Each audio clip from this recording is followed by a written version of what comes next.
დილომშვიდობისა კიდევ ერთხელ მოგესალმებით. მადლობა რომ გვისმენთ და გვიყურებთ პლატფორმებზე იმედი.gr, MyVideo.gr, ასევე მაგთის IP ტელევიზიით 53 არხზე და რადიო იმედის Facebook გვერდზე. დღეს ხუთშაბათია და როგორც ყოველ ხუთშაბათს და პარასკევს კახა გელაშვილი გვიერთდება იმისთვის რომ ჩვენს მსმენელს და მაყურებელს შევთავაზოთ მომდევნო 20 წუთის განმავლობაში სპორტული მიმოხილვა. დილომშვიდობისა კახა. დილომშვიდობისა და თუ მივესალმებით ჩვენს მსმენელს, მაყურებელს კიდევ ერთი საერთო ეთერი გვაქვს ტრადიციულად საინტერესო და სასიამოვნო სპორტული სიახლეებით პირადად ჩემთვის და იმედია დღესაც ასევე საინტერესო ეთერი გვექნება, მით უმეტეს საკმაოდ საინტერესო დღეა. კი ბატონო. ქართული სპორტისთვის. ტრანსფერ მარკეტით მინდა დავიწყო კახა საუბარი. სატრანსფერო ღირებულებები განაახლა მან და ხვიჩაკო არაცხელია სატრანსფერო ღირებულებამ 90 მილიონი ევრო შეადგინა. რითაც ის ლიგა 1-ის ყველაზე ძვირად ღირებული ფეხბურთელი გახდა.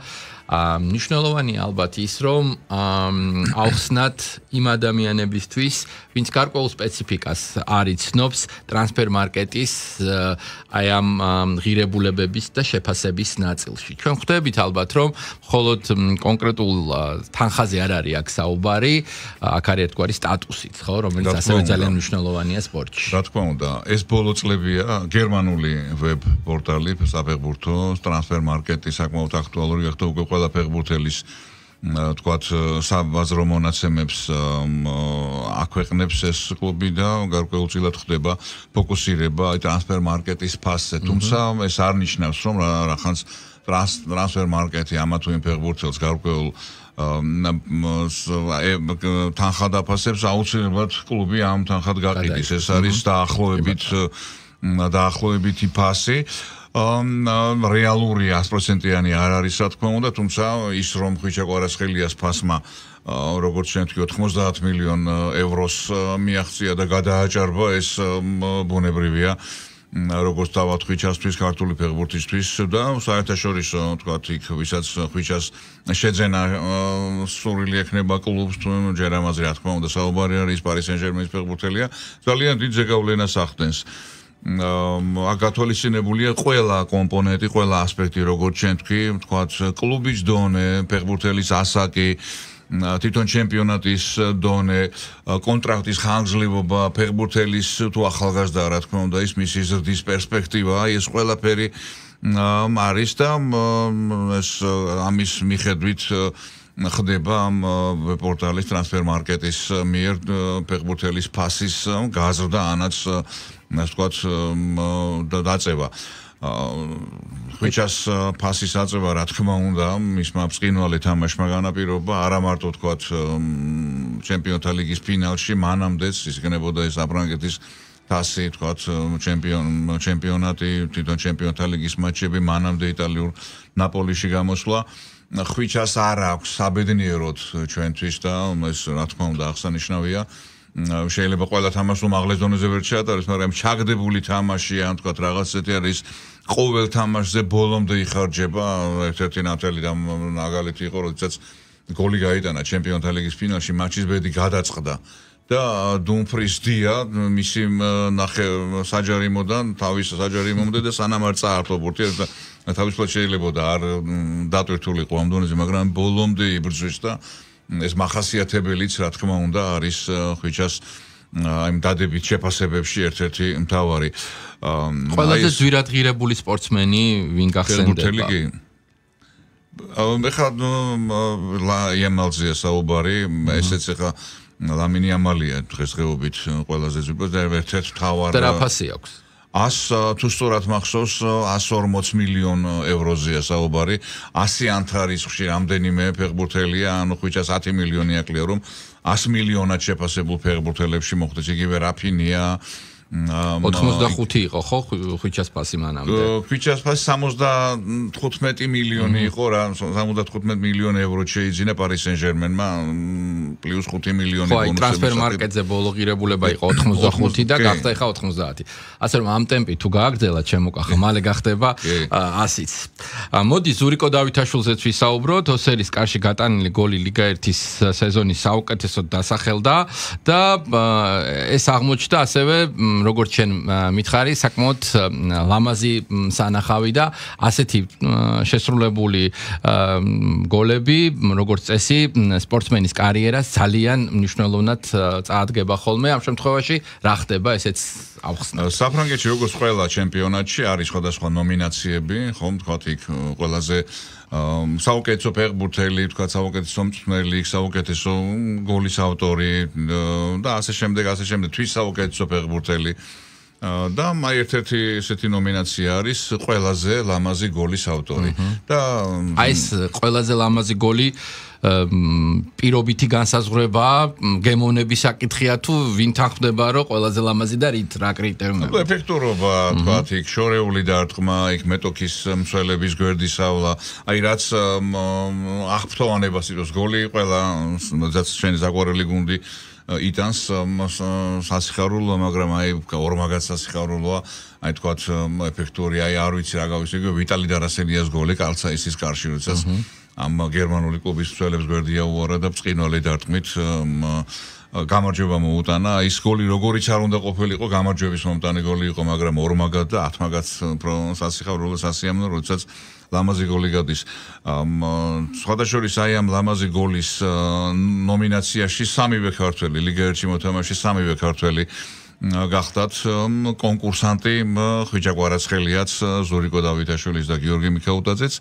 თუმცა ზურიკოს გოლი მართლაც საოცარი, ის იყო ჩემპიონატის სტარტზე, მე-7 ტურში, თუ სწორად მახსოვს, ოსერის კარში.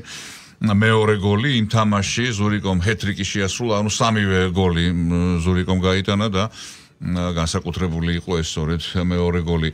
როგორც უკვე აღნიშნეთ, სამივე ქართველი მონაწილეობდა, მაგრამ ზურიკომ მოიგო და ზურიკოს გუნდი სენტ-ეტიენი სამწუხაროდ გავარდა ლიგა 1-დან, გაისად ლიგა საფრანგეთის ჩემპიონატის მეორე ლიგაში ითამაშებს, თუმცა ეს რა თქმა უნდა არ აკნინებს ზურიკოს თამაშს და მის მონდომებას, რომ ჩვენ ამ სახელებს დღეს ვაცხადებთ ამაყად, იმიტომ რომ სოფლიო იცნობს, ხვიჩას განსაკუთრებით, მაგრამ ამას წინათ სოციალურ ქსელში შემხვდა ხვიჩა კვარაცხელიას ბანკეტის ვიდეო. სადაც ის არის ერთი ჩვეულებრივი ბიჭი, სპორტსმენი, რომელიც ასე ვთქვათ, დიდ წარმატებაზე ოცნებობს და გადის გარკვეული პერიოდი და მას და მის სახელს და გვარს იგებს მთელი ქვეყანა, როგორც ამბობენ. ამიტომ ძალიან მნიშვნელოვანია ჩვენ მუდმივად რაღაცნაირად ვცდილობთ ხოლმე, რომ აქ ავანთოთ ცეცხლი, გადავდოთ ეს ჩვენს მსვენელს და მაყურებელს, ახალგაზრდებს, რომლებსაც мотиваცია აქვთ. ფიქრობ, ძალიან კარგი მაგალითია ხვიჩა იმისა, რომ ბრძოლა თავის შედეგს აუცილებლად გამოიღებს და ამიტომ მინდა რომ მათ იცოდნენ რომ შეიძლება არაფრიდან ერთ მშვენიერ დღეს გახდნენ ნამდვილი ვარსკვლავი და მხოლოდ ღირებულება კი არ იყოს შენი ბევრი მილიონი ევრო, არამედ პატივი ქცენტაში დაგიკრან და მე მგონი ყველაზე დიდი წარმატება სპორტსმენისთვის სწორედ ეს აღიარება. ხვიჩა კვარაცხელიამ როგორც ადრე გვითხოვს, ჩვენ დააბრუნა ქართველი გულშემატკივარი, როდესაც ბათუმის დინამოში გაატარა გარკვეული პერიოდი მოედანზე, სტადიონზე, სავსე იყო ხოლმე სტადიონები, ეხლაც ჩემპიონთა ლიგის ფინალის, ევროპული და საერთოდ მსოფლიო საკლუბო ფეხბურთის, რო ავიღოთ საზომით, უმაღლესი დონის ტურნირის ფინალში ითამაშა ქართველმა. ეს ტურნირი და ამ ტურნირის ფინალი ყოველთვის საინტერესო იყო ქართველი გულშემატკივრისთვის, ფეხბურთის ყველა გულშემატკივრისთვის, მაგრამ ასმაგად საინტერესო იყო, როდესაც იქ ქართველი ფეხბურთელი თამაშობდა, ძირითად შემადგენლობაში გოლიც გაიტანა. თქვათ თუ მანამდე თქვათ სეზონის წინ, სეზონის შუაში პარი სენ-ჟერმენი ჩვენთვის ქართველი გულშემატკივრისთვის არაფერს განსაკუთრებულს არ წარმოადგენდა. დღეს უკვე თითქოს ჩვენი კლუბია, მშობლიურ კლუბივით არის და მისი ყველა გამარჯვება გვიხარია ხვიჩას. უბრალოდ სამწუხარო რა არის, კახა მეორე დღეს რო კითხულობ არაჩვეულებრივი შედეგის შემდეგ, რაც შეიძლება სპორტსმენმა აჩვენოს, ის შეფასებები და კომენტარები, რომელიც უბრალოდ უხერხული, არ ვიცი, შენ რა გაგიკეთებია იმაზე უფრო მეტი, რომ შეგიძლია რაღაცნაირად აკრიტიკო, ცოტა ცინიკურ ირონიულად, მოკლედ არ არის მაინც და მაინც ასიამოვნო და ვფიქრობ, რომ თავი მაინც უნდა შევიკავოთ მინიმუმ, ყველაფერი დასაწერი, რასაც ვფიქრობთ, არ არის და ძანგული დამწყდა სიმართლე გითხრათ და აი ოთარ ტატიშვილმაც ტელეეთერის საშუალებით ფანტასტიკურად გასცა პასუხი ასეთ სოროებში მყოფ ადამიანებს, ვინც მხოლოდ კლავიატურის ჭიები არიან, ბეჭდავენ და შემდეგ აბსოლუტურად სხვა რეალობა და შედეგი დგება. ეს სამწუხარო რეალობა მანამდეც იყო გვახსოვს ლაშა ტალახაძეზე, იგივე ტონი კეშინგელიაზე, ასეთი ლანძღვა და მოკლედ უარყოფითი კომენტარები სოციალური ქსელით თუნდაც ტელევიზიით. და ხა ხვიჩაზე მით უმეტებს ჩემპიონთა ლიგის ფინალის შემდეგ მეორე დღეს რომ რაღაც უარყოფით კომენტარს გააკეთებ, ნუ რაზეა საუბარი, ხა არც მინდა ესეთ ხალხზე და თემებზე საუბარი. მოკლედ ხვიჩა ზურიკო ნაკრებს და მის ირგვლივ ტრიალებთ და უკანასკნელი შეხვედრას ატარებს დღეს მეკარე გიორგი ლორია.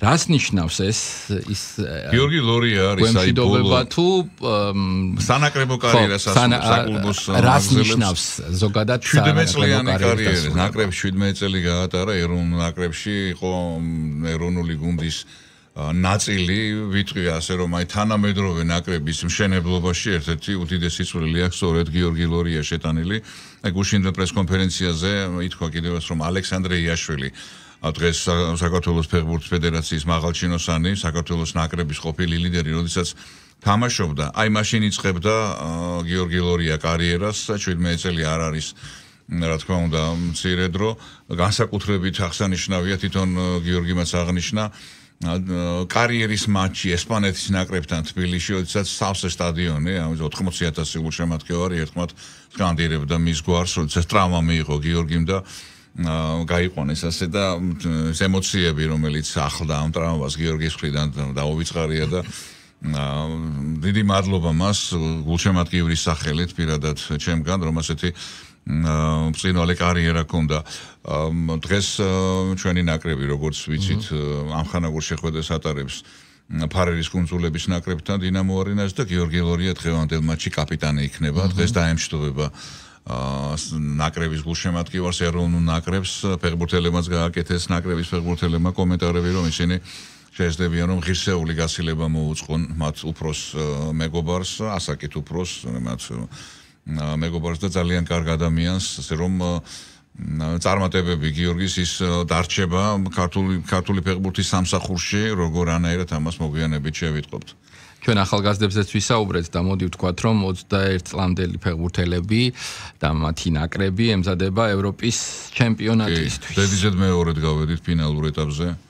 თუ წინ 2 წლის წინ საქართველოს ნაკრები როგორც ერთ-ერთი თანამასპინძელი იყო რუმინეთთან ერთად და უკონკურსოდ იყო ასე ვთქვათ დაშვებული სარჩევი ეტაპის გარეშე ევროპის ჩემპიონატზე. ახლა გადავლახეთ ეს შესარჩევი ეტაპი, გვახსოვს აქ ვუყურეთ რამდენიმე კოლეგამ ხორვატიასთან დრამატული მატჩი პენალტების სერიაში მოგება და ამის წყალობით გასვლა ევროპის ჩემპიონატზე და აი რამასვანაძის გუნდის ბოლო დღეები იმყოფება ავსტრიაში წინა საჩემპიონატო მზადებას გადის სწორედ ამ ქვეყანაში თავად ევროპის ჩემპიონატი სლოვაკეთში იმართება 8 ივნისს გაემგზავრება კვირას გუნდი უკვე ევროპის ჩემპიონატზე 11-ში იწყება უკვე ევროპის ჩემპიონატი.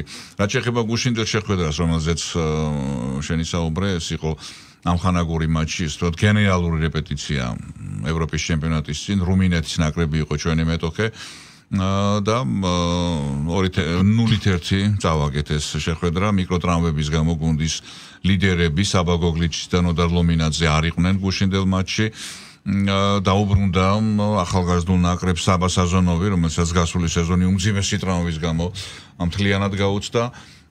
ძირითად შემადგენლობაში იყო საზონოვი გუშინ პირველი ტაიმი ითამაშა.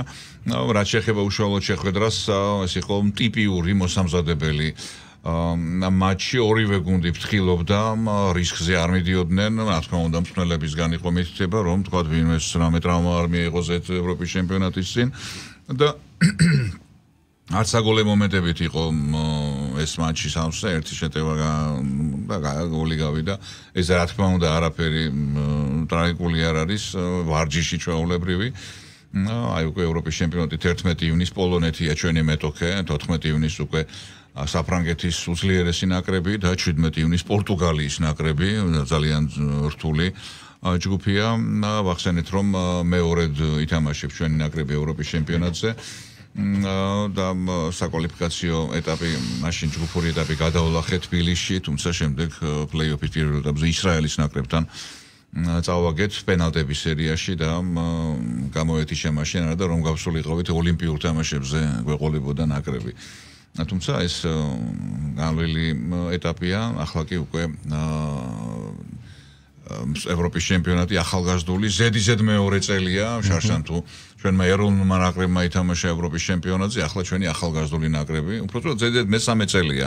მეორედ ზედიზედ ევროპის ჩემპიონატზე 21 ლამდელები ითამაშებენ, შარშან ეროვნულმა ნაკრებმა ითამაშა, მოკლედ წარმატებები გვაქვს საციხარულო, რა თქმა უნდა, ფეხბურთში, როგორც ახალგაზრდულში, ასევე ეროვნულ ნაკრების დონეზე.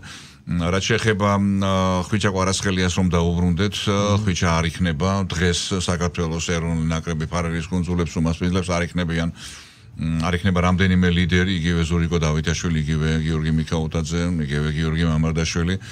ვილისანიოლი აკეთებს აქცენტს ახალგაზრდებზე, როდის თუ არა ახლა ამხანაგურ მატჩში უნდა ინახოს საქმეში ის ახალგაზრდები, რომლებსაც უდიდესი მომავალი აქვთ და პერსპექტივა ძალიან კარგი, ახალ ასაკობრივ ნაკრებებშიც გამოიჩინეს თავი ამ ფეხბურთელებმა, ასე რომ დღეს სრულიად გადახალისებული შემადგენლობით, თუმცა რა თქმა უნდა, იგივე გოჩოლეიშვილი, იგივე ლობჟანიძე ნაკრების სტაჟიანი ფეხბურთელები იქნებიან დღეს, ფარერის კუნძულები არ არის ის იმ ყალიბის მეტოქე, რომელთანაც თქვათ, თუნდაც ამხანაგურ მატჩში მოგება ძალიან საციხარული იქნება, მიუხედავად ამისა, ყველა გამარჯვება საციხარულოა, მაგრამ ფარერის კუნძულებიც უკვე ის ნაკრებია, სადაც თამაშობენ, ისწავლის ფეხბურთის თამაში, გათანაბრდა გარკვეულწილად არის ტერმინი ფეხბურთის დონე, აღარ არიან ძალიან სუსტები და ძალიან ძლიერები, პირობითად არიან, რა თქმა უნდა, მაგრამ დღეს იოლი გასეირნება, შეიძლება არ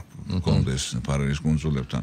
აქვე ვთქვათ, რომ 8 ივნის დღევანდელი მატჩის შემდეგ უკვე ქუთაისში რამაშენგელიას სახელობის სტადიონზე კიდევ ერთი ამხანაგური მატჩია, კაბო-ვერდეს ნაკრები, ეგზოტიკური მეტოქეები ყოფს დღესაც და 8-შიც კაბო-ვერდე იქნება ჩვენი მეტოქე.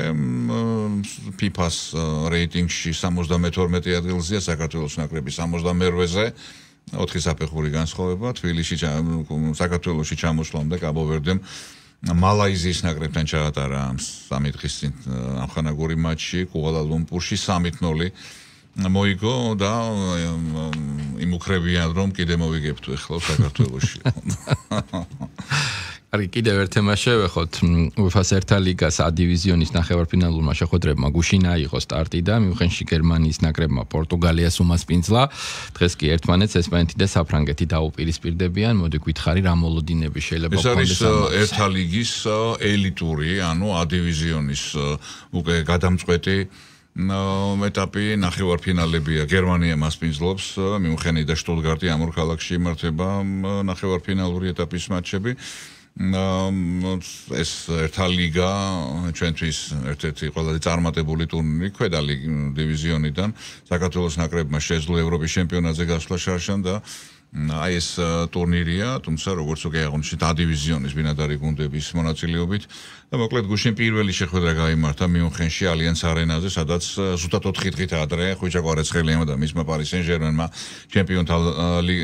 ჩემპიონთა ლიგა მოიგო, აი მაგ სტადიონზე გერმანიის ნაკრებმა უმასპინძლა პორტუგალიას და წააგო 1-2. ძალიან საინტერესო მატჩი, პორტუგალია მეორე ტაიმში შეატრიალა თამაში და შეძლო ფინალში გასვლა. ისტორიაში მეორედ 1-0 იგებდნენ მასპინძლები მეორე ტაიმში ეფექტური კომბინაციით გაიჩნა აგარიში კიმიხის პასის შემდეგ ფლორიან ვირცმა გაიტანა პირველი გოლი, თუმცა პასუხმაც არ დააყოვნა პორტუგალიელთა მხრიდან ჯერ შესვლაზე შესულმა ფრანსიშკო კონსეისაუმ ულამაზესი სოლო გოლი გაიტანა, ხოლო 5 წუთში 40 წლის ქრისტიანო რონალდომ 137 გოლი გაიტანა კარიერაში ეროვნული ნაკრების შემადგენლობაში და 2-1 პორტუგალიის ნაკრები მხოლოდ მეორე ნაკრებია, რომელიც ფინალში ორჯერ გავიდა. ესპანეთის შემდეგ პირველ სეზონში პორტუგალიამ ფინალის მოგება და ტიტულის მოპოვება შეძლო.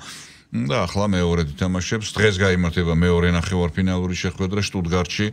მოქმედი ჩემპიონი ესპანეთის ნაკრები, ევროპის მოქმედი ჩემპიონიც, ასევე მსოფლიოს ერთ-ერთი უძლიერესი ეროვნული ნაკრები საფრანგეთს უმასპინძლებს, ასევე ერთ-ერთ უძლიერეს გუნდს მსოფლიოს მასშტაბით და სწორედ ამ მატჩში გაერკვევა ფინალისტი. ფინალი კი 8 ივნისს შედგება ალიანს არენაზე. ეს არის UEFA-ს ახალი ტურნირის ერთა ლიგის მეოთხე სეზონი. 2019 წელს პორტუგალია გახდა ჩემპიონი, რომელმაც ფინალში ნიდერლანდები დაამარცხა 1-0.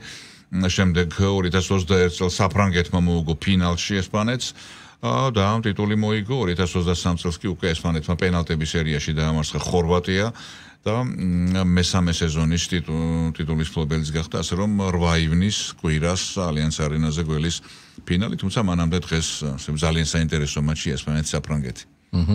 რადგან 40 წელი ახსენებდა რონალდო, მოდი ვიკითხოთ ყველაზე ასაკოვანი ფეხბურთელი რამდენი წლის ყოფილა ისტორიაში და ზოგადად ეს ასაკი როგორც ვამბობთ ცხოვრებაში მხოლოდ ციფრებია თუ გამოცდილებაც ერთგვარად რა თქმა უნდა ეს უპირველეს ყოვლისა არის რა თქმა უნდა თავად სპორტსმენის მარტო ფეხბურთელია შეიძლება კალათბურთელი ამდენიც ვიცით რომ უკვე ესეთ არასპორტულ ასაკშია 40 წელს მიტანებული 40 წელს გადაცილებულიც თამაშობს საკმაოდ მაღალ დონეზე იყვნენ ძალიან ბევრი აი ძალიან შეიძლება სერსტაინლი მეტიუზი მახსოვს მე არ მინახავს იმის თამაში მაგრამ ინგლისის ნაკრების ლეგენდა და დღემდე რჩება ინგლისური ფეხბურთის ერთ-ერთ მთავარ ფიგურად რომელმაც ლამის აღარ მახსოვს 50 წლამდე ითამაშა ლამის მაშინ ფეხბურთი სხვა იყო და ატვირთვები სხვა იყო აგერ კრისტიანო რონალდო 40 წლის არის და